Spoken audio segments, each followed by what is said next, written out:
মানছি মিশোর প্যাকেজিং খুব ভালো, তা বলে একটা ছোট্ট প্রোডাক্টের জন্য এত বড় বক্স পাঠিয়ে দেবে? তো চলো দেখি কি অর্ডার করেছিলাম। আর নামিয়ে একটা কাটার নিয়ে বসেছি, যেটাতে একবার কাটলে কোনোদিন কাটে না, দুবার আমাকে হাত চালাতেই হয়। ফাইনালি বেরোলো এত বড় বক্সটা। আর লিটল বিট অফ এএসএমআর। আর এই সেভারের চক্করে আমার সস্তা এবং টিকাও স্ট্যান্ডটা পড়ে যাচ্ছিল। বললাম কাটারের যে অবস্থা, একবারে কোনো কিছুই হয় না, এটা সেকেন্ড টাইম চালাচ্ছি, ফার্স্ট পার্টটা এডিট করে দিয়েছি। মানে যদিও এটা কাটার না, এটা হচ্ছে ফেসিয়াল রেজার। ফাইনালি আমার অতি কষ্টে খোলা পার্সেলটা আমার হাতে পেয়েছি। আর প্রোডাক্ট যায় ভাড় মে, আগে আমি বাবল র্যাপ ফাটাবো। আর সাউন্ডটা সো স্যাটিসফাইং, তোমরা শোনো।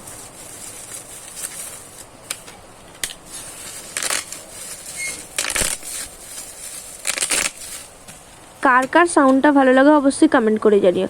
আর হ্যাঁ, আমি যেটা অর্ডার করেছিলাম সেটা হচ্ছে হিলারি রোডার আইব্রো পেন্সিলটা। হ্যাঁ, মিশো থেকে অর্ডার করেছিলাম, ভালো বেশ কম দামে পেয়েছি। আর আমি এত বড় গাধা যে আমি জানি না কোন দিক থেকে এটা খুলতে হয়। আমি তো ভেঙে ফেলেছি সঙ্গে সঙ্গে। ভাঙার পর আমি দেখতে পাচ্ছি যে মাথার ওপর একটা ঢাকনা ছিল, সেটা খুললেই পেন্সিলটা বেরিয়ে যেত। আমি এত ভালো প্যাকেজিংটা আমার গাধাপোনার জন্য ভেঙে ফেললাম। তারপরে আমি একটু রিগ্রেট করছিলাম, কিন্তু রিগ্রেট করে কি হবে, মেন প্রোডাক্টটা তো ভাঙিনি, এটাই যাই হোক। আইব্রো পেন্সিলটা আমার ভালোই লেগেছে। এটা ব্রাউন শেডের মধ্যে ছিল, পুরোটা ব্ল্যাক নয়। আর আইব্রো তো আমার নেই বললেই চলে, তো বেশ ভালোই লাগছিল। তোমরা যদি কেউ চাই, আমি অবশ্যই প্রোডাক্টের লিঙ্কটা আমি অ্যাটাচ করে দেবো কমিউনিটি পোস্টে। আইব্রোটার একদিকে ছিল কোল বা ওই কাজল টাইপ, আর এক সাইডে ছিল স্পুলির কোয়ালিটিটাও কিন্তু খুব ভালো, আর প্রোডাক্টটাও খুবই ভালো। তোমরা অবশ্যই পারচেস করতে পারো।